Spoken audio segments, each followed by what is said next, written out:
मखसूस नशिस्त पे इलेक्शन गुजरात में हो रहा है, मुझसे लिखवा लें कि मूसा अलाई साहब को पहले ही जिता दिया गया हुआ, जो यहाँ से बदतरीन शिकस्त खा के गए हैं मेरे हल्के से, अब उन लाडले बच्चे को वहां से एमपीए बनाया जा रहा है। पूरी पीएमएलएन वॉश करके तो क्यू लीग के 8-8, 10-10 हजार वोट लेने वाले लोगों को गुजरात के अंदर एमपीएमएनए बनाकर गुजरात की आवाम पर मुसल्लत कर दिया जाएगा। अगर पार्टी लाइंस में ना होती, आपकी पार्टी आपके पीछे खड़ी होती, ये 8-8 हजार वाले नोटिफिकेशन में कभी ना होने देता, चाहे इसके लिए मुझे कितनी भी बड़ी कुर्बानी क्यों ना देनी पड़ती।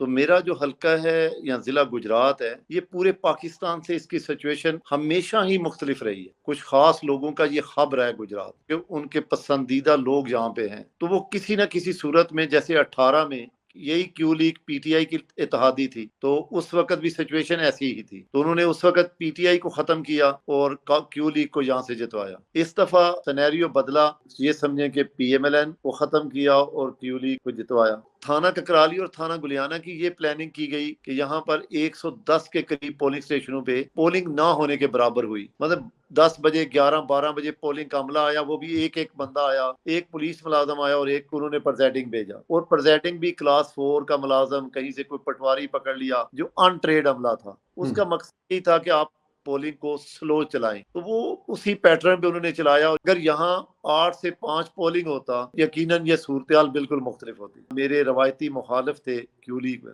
उनकी कितनी करीब रिश्तेदारी थी चीफ मिनिस्टर पंजाब से, और आपको पता है कि पाकिस्तान की फजा मोहसिन नकवी साहब पर इतनी मेहरबान है कि पहले वो उन्होंने 16 महीने चीफ मिनिस्ट्री एंजॉय की, उसके बाद अब वो इस वक्त पाकिस्तान के इंटीरियर मिनिस्टर भी बन गए बगैर कोई इलेक्शन लड़े हुए। तो ये फिजा हर एक पे मेहरबान नहीं होती। तो गुजरात की सिचुएशन इस तरह है कि अगर आप गौर से देखेंगे, अगर आप 45-47 का फर्क निकालेंगे तो पीएमएलएन वर्सेस पीटीआई का मुकाबला हुआ है वहां पे, लेकिन जीती वहां पे क्यू लीग है। यकीनन अपने सदर से भी, अपनी पूरी पार्टी से राब्ते में हो, हमारी मीटिंग भी हो रही है, हम इसके ऊपर सोच विचार भी कर रहे हैं। थोड़े टाइम के बाद इंशाल्लाह हम इसके खिलाफ एक प्रैक्टिकल लाए अमल भी मुमकिन है कि हम देंगे इंशाल्लाह। वो हमारे इत्तेहादी हैं, और आपको ये पता है कि इत्तेहादी सियासी पार्टियों में बाज़ दफा अपनी मर्जी से नहीं बनाए जाते बल्कि बनवाए जाते हैं। तो हमारे साथ भी कोई ऐसी ही सिचुएशन है, ये उनकी मेहरबानी थी। जिनके मेहरबान हैं वो चाहते तो वो मोहसिन नकवी साहब इससे बड़े होते कि कोई नीड करते तो शायद उन्हें वो भी मिल जाता। जब से मोहसिन नकवी सीएम पंजाब बना है, मैं उस वक्त से लेके आज तक उस अपने इख्तलाफ अपने स्टैंड पे खड़ा हूँ। मैं आज तक भी उस स्टैंड से कभी उस इख्तलाफ से पीछे नहीं हटा। मैंने अपना इhtजाज हमेशा अपनी पार्टी में रिकॉर्ड करवाता रहा, लेकिन जो सिचुएशन इलेक्शन के बाद बनी है, ये उन 16 महीने से ज्यादा गंभीर बनी। मैंने कभी सोचा भी नहीं था कि पूरी पीएमएलएन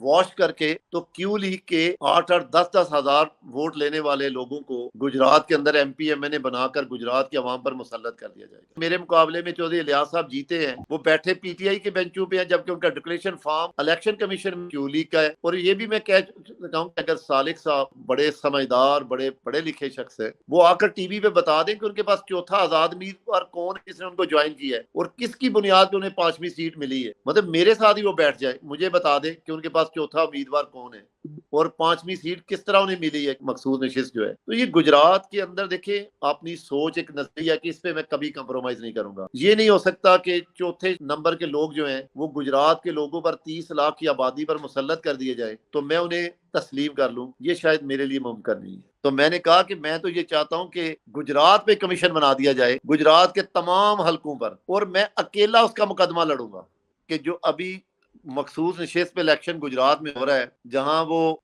मुकाबला है फुफा का और भतीजे का, मैं तो ये भी बता सकता हूं कि उनका नोटिफिकेशन सुबह 11 बजे हो जाएगा, पोलिंग तो शाम 5 बजे बंद होगी। तो मैं एडवांस बता सकता हूँ, मुझसे लिखवा लें कि मूसा अलाई साहब को पहले ही जिता दिया गया हुआ, जो यहाँ से बदतरीन शिकस्त खा के गए हैं मेरे हल्के से, अब उन लाडले बच्चे को वहां से एमपीए बनाया जा रहा है और वहां पे तमाम पोलिंग स्टेशनों पर बंदे बैठा दिए जाए, कोई एक एक साफी बैठा दें तो वो जीत जाए। तो मैं सियासत, अगर उन्हें लोग वोट डाल दें तो मेरा ये यकीन है कि उस हल्के में उन्हें कुछ 4000 वोट भी नहीं डालेगा, लेकिन मुझसे लिखवा लें कि वो उस शाम एमपीए बने होंगे। जिस तरह एक टाइम पे इमरान लाडला था ना जी, इस तरह क्यू लीग गुजरात में इस वक्त लाडली है। 8 महीने पहले से मैंने मुतहिदा बार अपनी पार्टी को, अपनी लीडरशिप को कन्वे किया कि गुजरात की जिली इंतजामिया बदल के न्यूट्रल इंतजामिया लगाएं, इलेक्शन के आपकी सोच से भी ज्यादा इंतजामिया पीएमएलएन को डैमेज कर रही है और क्यू लीग को जिता रही है, लेकिन उसके बावजूद मैंने कहा ना, उनका डीपीओ डीसीओ लगाने के बावजूद उन्हें किसी अवाम ने वोट नहीं डाला। तो उन्होंने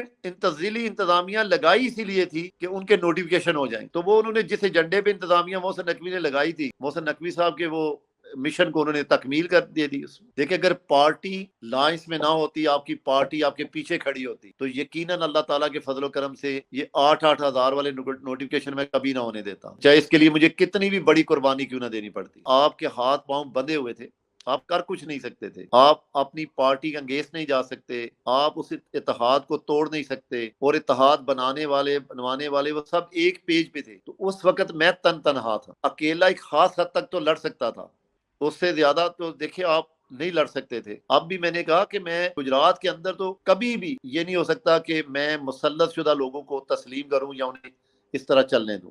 अपने हल्के के और अपनी जिला गुजरात की पूरी आवाम के लिए मेरा एक ही मैसेज है, अपनी पार्टी के लिए भी, अपना जिंदगी बहुत मुख्तसर है। अगर हम खामोश रहेंगे, हम हक बात पे डटेंगे नहीं, तो याद रखें हमारा नाम तारीख में से मिटा दिया जाए। मैं चाहता हूँ कि 8,000 वोट लेने वालों को अगर हमने कबूल कर लिया, तो आइंदा हमारी सियासत, हमारे बच्चों का जो बेहतर मुस्तकबिल है वो तहरीक हो जाएगा। इसके लिए मेरी उन सबसे गुजारिश है कि वो कम से कम अपने सोशल मीडिया पेज पे, अपने लोगों पे इस चीज पे, इस कार्य खैर में वो मेरा साथ दे, मेरे साथ खड़ा होंगे। जब मुझे यकीन होगा कि मेरा कबीला, मेरा ट्राइब मेरे साथ इतने लोग खड़े हो गए हैं, तो मैं इन्हें इंशाल्लाह एक दिन भी चलने नहीं दूंगा। एक शेर है ना कि मफामत ना सिखा जबरे नारवां से मुझको, मैं सर बेकफ हूँ लड़ा दे किसी बला से मुझको।